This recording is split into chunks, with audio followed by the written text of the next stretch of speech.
Welcome to Snuggle in Storytime.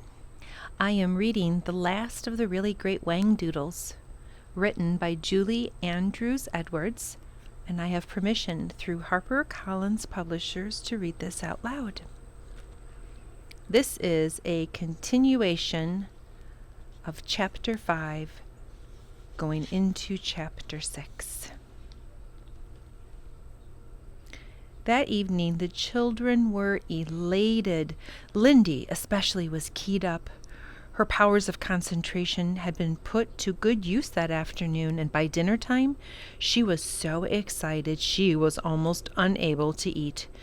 Mrs. Potter tried not to show her concern. "Lindy, dear, don't just stare at your plate. Eat your stew and your dumplings." "Oh, it's not stew, and they're not dumplings," Lindy answered. "It's a brown land with mountains, and the dumplings are sponges, white sponges that will suck you up if you go too near them." "What's this? What are we talking about?" Mr. Potter gave his daughter a keen glance. "Oh, no, not sponges. They're giant boulders. And I wish I were small enough to climb one." Mrs. Potter said, "Oh, I think this afternoon has been a little too much for you. You're being very silly." "Oh, it's not silly, Mom." Tom came in to Lindy's defense. "I mean, look at the peas on my plate. Don't they look like tiny green stones? Like when you're at the seaside and the beach is all full of pebbles?" "Well, they look just like peas to me," replied Mrs. Potter. "I think you all need an early bed." As Lindy was preparing for bed, Tom knocked on her door of her room. "Lindy, can I come in?" "What do you want, Tom?" "Well, here's the quarter that I owe you," and he put it on her bedside table. Lindy examined the 25-cent piece. "Well, thanks, but you really don't need to give that to me. Do you want it back?" "No, you want it fairly, and besides, if you hadn't gone to Stonehouse, we'd never have met the professor." She smiled at him and said, "Tell you what, I won't ever spend it. I'll just keep it to remind me of this Halloween. It'll be my lucky piece from now on." In a rare show of affection for his sister, Tom patted on her shoulder. Okay, well, good night." "Good night, Tom." Lindy slowly removed her slippers and her bathrobe, and she pulled the curtains and brushed her teeth and then climbed into her comfortable bed. She lay back against the pillows and thought about the afternoon and how wonderful it had been. She thought about the professor and Sneezewort and the incredible microscope. Soon she began to drift into sleep. Through half-closed eyes she gazed at the curtains pulled across her windows. They were pretty curtains, printed with flowers of the countryside, red and orange poppies, white and yellow daisies, and blue coneflowers. Lindy thought, as she often did, how nice it would be to walk in a field filled with flowers like that. The curtains moved very slightly, and she stretched out a hand to touch the flowers, which seemed almost within her grasp. When Mrs. Potter came upstairs to say good night to her daughter, she found her already asleep, smiling peacefully and with one hand open on her cover. Chapter 6. It was raining hard when the children woke the following morning. Ben was sure that they would not be going for a picnic in such weather. He predicted that the professor would cancel the whole thing. The professor phoned at midday, but only to confirm with Mrs. Potter that it was all right for the children to meet him at 2:30 that afternoon. By 2:00, Lindy, Ben, and Tom looked as they could attempt an expedition to the North Pole. They wore heavy sweaters and trousers tucked into their thick rubber boots. Lindy had on a cape that she often wore when she walked to school. It was a very sensible covering because she could keep her hands dry inside and her books as well. She wore a loud sou'wester that came down so low on her head that only her nose and her chin were visible beneath it. Tom wore a duffel coat with a hood pulled up and a scarf, and Ben had on an old raincoat and an oilskin hat that his father used when he went fishing. Professor Savant was waiting for them on the porch when they arrived. He was wearing a most extraordinary outfit. Long weatherproof pants and a transparent plastic coat tied at the waist, which gave a balloon-like effect to the upper half of his body. He wore a peaked cap and sturdy, heavy brogues covered by plastic overshoes. He greeted the children with his customary enthusiasm. "Oh, hello there! Isn't it a marvelous day? I love the rain, don't you?" "How are we going to have a picnic?" asked Tom. "Oh, you'll see, you'll see." The professor disappeared behind the house, and a moment later reappeared pushing the oldest bicycle the children had ever seen. The handlebars were bent, spokes were missing, the seat was tilted at a ridiculous angle, and the whole contraption made a terrible squeaking sound. "Oh, I haven't ridden one of these in quite a while," said the professor. "Now, let me see," and he attempted to swing a leg over the saddle. "Ah, ha, ha, this is going to be tricky." And he tried again, and this time successfully enough, at least in getting his feet on the pedals. With fierce concentration, he began to wobble around the driveway. "Oh, I'm just getting warmed up," he announced with a grin, at which he pointed to his trousers, caught in the chain, and it came with a stop. "Oh, fiddlesticks!" and the children giggled. "Mrs. Primrose, I need some bicycle clips," and he yanked the bike into the upright position. "Bicycle clips, sir? You don't have any?" "Oh, bother! What am I going to do?" How about you tuck your trousers into your socks?" Tom suggested. "Oh, that's a good idea, but my socks are too short, and my long underwear is too long, and it would get all wet in the rain." The professor illustrated this by hitching up his trousers, and the children had a glimpse of white long johns on his skinny legs and a pair of startling small red socks. "Oh, I do have these, sir, if you wouldn't mind wearing them." Mrs. Primrose put a hand in her apron pocket and shyly produced a pair of lavender garters. The professor raised his eyebrow in mock surprise. "Well, I haven't seen a pair of these in a very long time. Oh, they'll do splendidly, Mrs. Primrose." And he folded his trousers and put the garters over them. "Oh, I think they look very fetching, don't you?" And he hopped about in the rain to show them off. Mrs. Primrose pointed to his bicycle. "Oh, I do wish you wouldn't ride that thing, sir. It's lethal. Really it is." "Oh, nonsense, woman. I shall be perfectly all right. Well, come along, Potters. The afternoon will be over before we even get started." He climbed on the bicycle and began to wobble his way down the drive. The children hurriedly pedaled after him, calling goodbye to an anxious-looking Mrs. Primrose. It soon became apparent that not only was the professor's bike dangerous to ride, but the professor was a definite road hazard. He had a strong tendency to aim his bike at an object, a tree, a car, a pedestrian, and only at the last second would swerve to avoid it. He turned corners sharply without so much as a hand signal, and the children were never certain what he would do next. They discovered that it was easier and safer if they rode a few yards behind him. The professor seemed to need most of the road all to himself. Lindy was rather concerned. "Are you going to be all right?" she called. "Oh, yes, Lindy. No cause for harm. I'll get the hang of this thing in a while." And he pedaled slowly through the outskirts of town. The children liked the feel of the raindrops on their faces.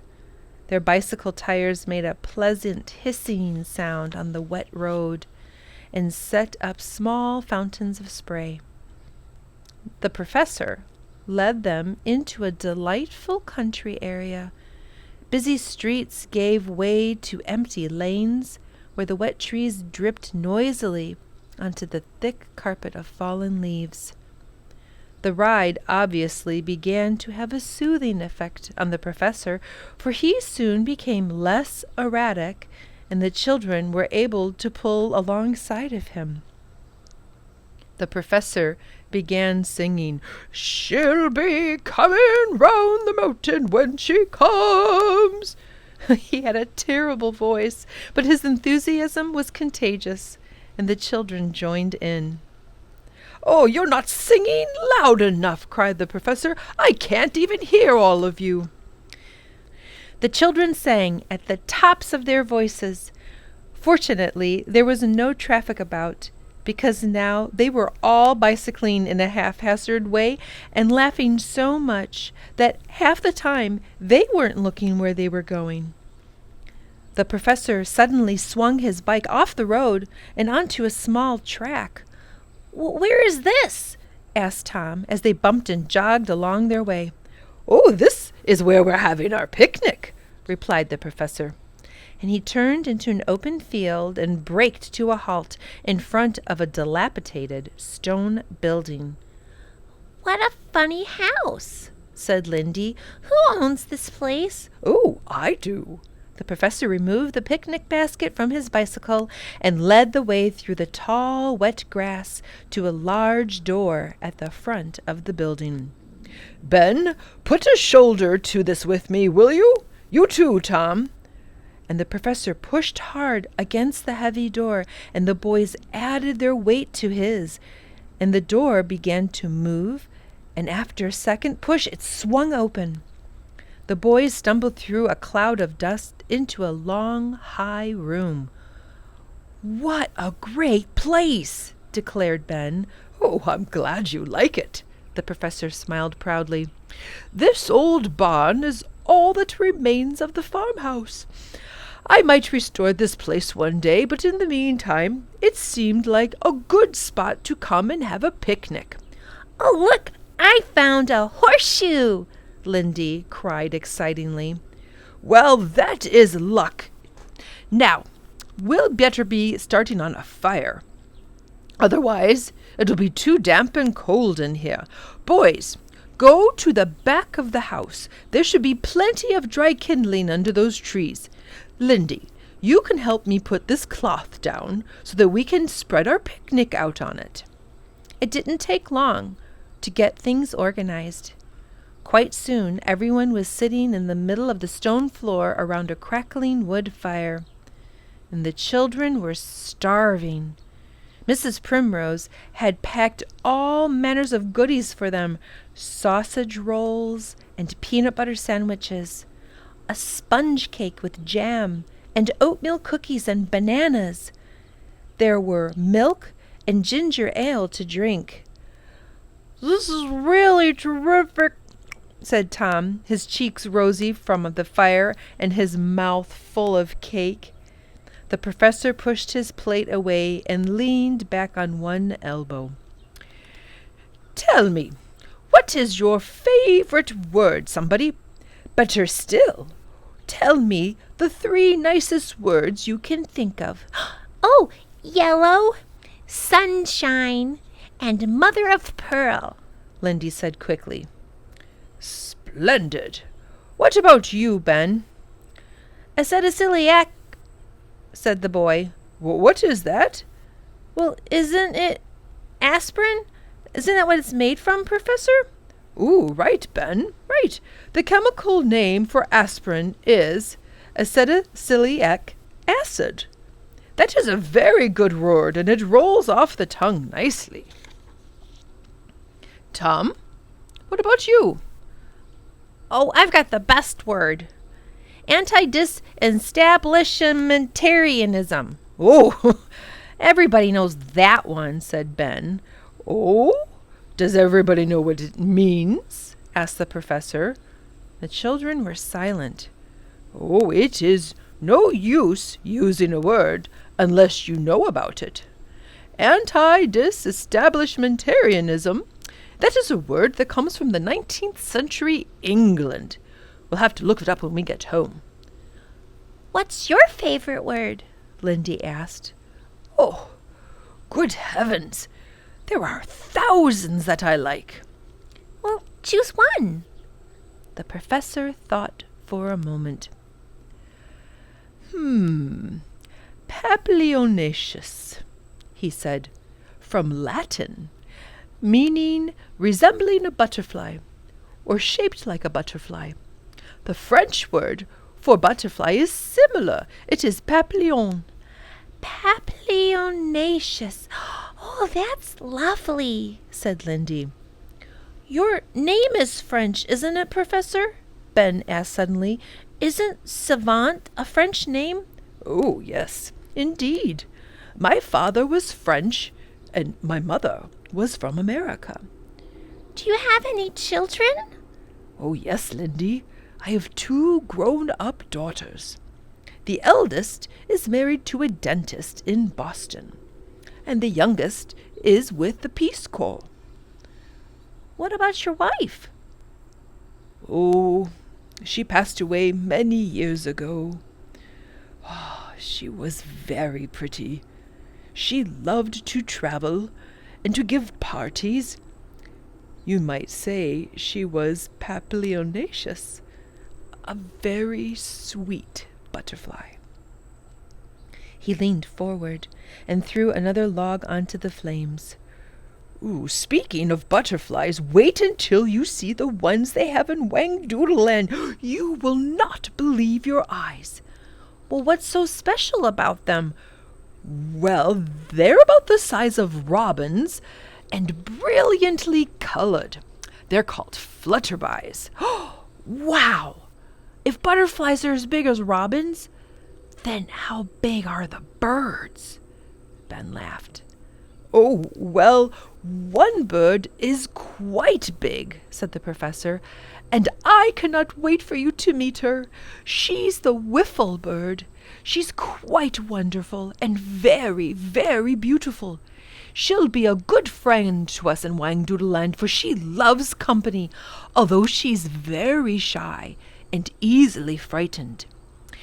Now, we had better continue our lessons, or you'll never get to see her at all.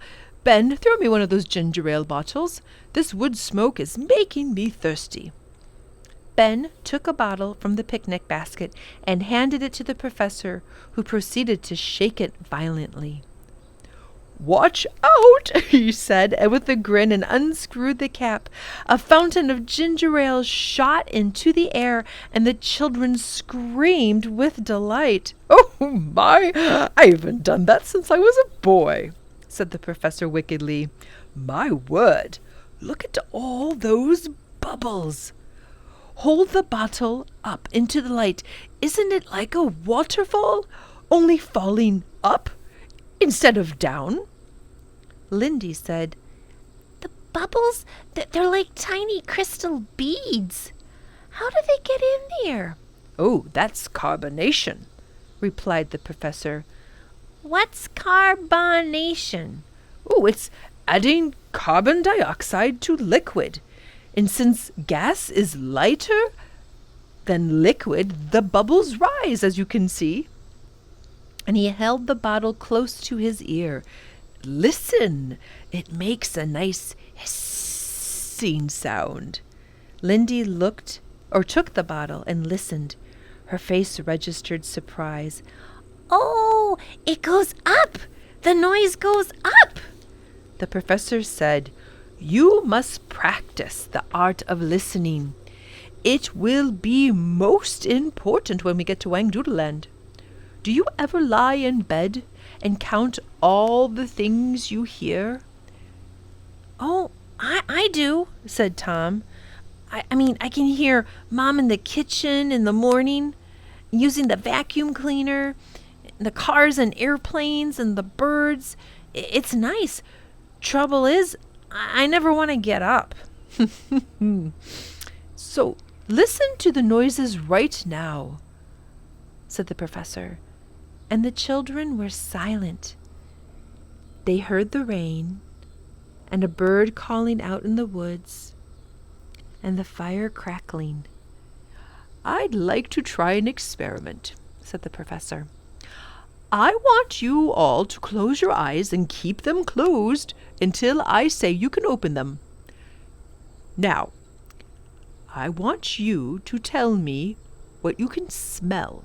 For instance, can you smell the smoke from the fire?" Yes, chorused the children. Okay.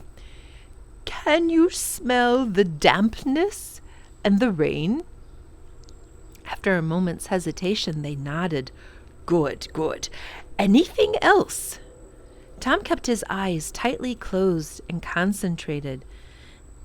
It smells dusty in here, like hay. Oh, good, good boy, said the professor. Ben, what am I holding under your nose? Keep your eyes closed, though. Ben sniffed, then grinned triumphantly. "Is that a plastic raincoat?" he said. "Ah, yes.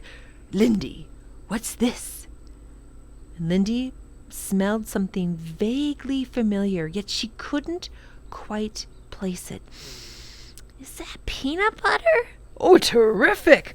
All right, Tom, keep your eyes closed. What is this? "That's a banana." Yes, and this? And Tom sniffed. "I'm not quite sure." "Can't you smell toasted marshmallows?" And the boy hesitated. Here, I'll hold it closer, Tom. Can you smell it now?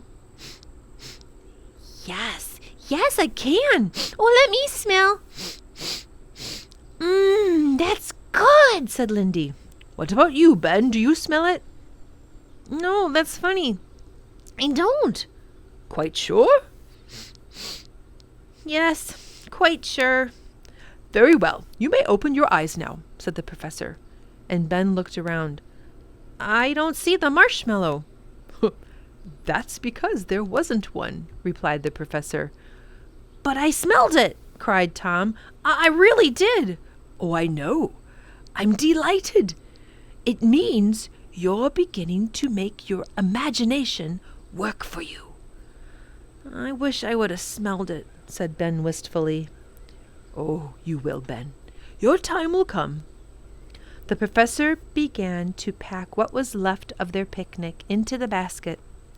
I think we'd better start heading home now. We've quite a ride in front of us, and I don't want to be out after dark without lights. Ben, pour this ginger ale on the fire, would you? And the children reluctantly helped the professor to tidy up, and they put on their raincoats and walked outside to their bicycles. "I wish we weren't going," said Lindy, with a backward glance at the barn. Oh, we'll come again another day. The professor looked. He looked up into the sky and drew a deep breath of rained fresh air. I think it's going to clear up. And he paused to watch a large bird flying silently across the field towards the wood. Look, look, it's probably going to roost for the night. Oh, how I love to be a bird. A wiffle bird? Asked Tom with a grin. The professor chuckled. No, I'd settle for being a skylark, or maybe even a kestrel. And he swung up onto his bike and began to pedal unsteadily towards the road. Do you know how homing pigeons come home, Ben? He called as the children followed him. No, sir. It's probably vision. And it's thought that dolphins use vision above water to guide themselves by the stars. He swerved to avoid a pothole. Isn't it amazing? Lindy brought her bike alongside the professor.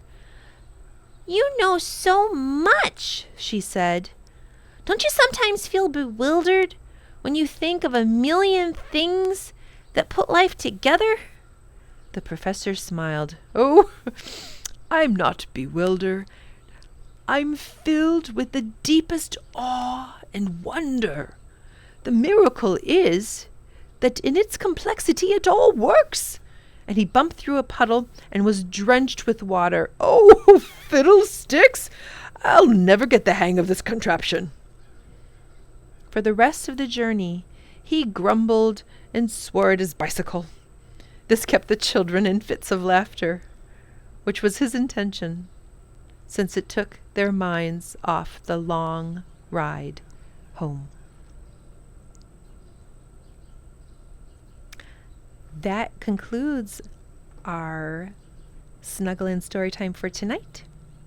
Our next session, we will begin part 2, which is called Capture. What do you think Tom, Ben, and Lindy are going to be doing with their imagination to get themselves ready for Whangdoodle Land? I'm super excited to find out. Join me next time. Have a good evening. Bye-bye.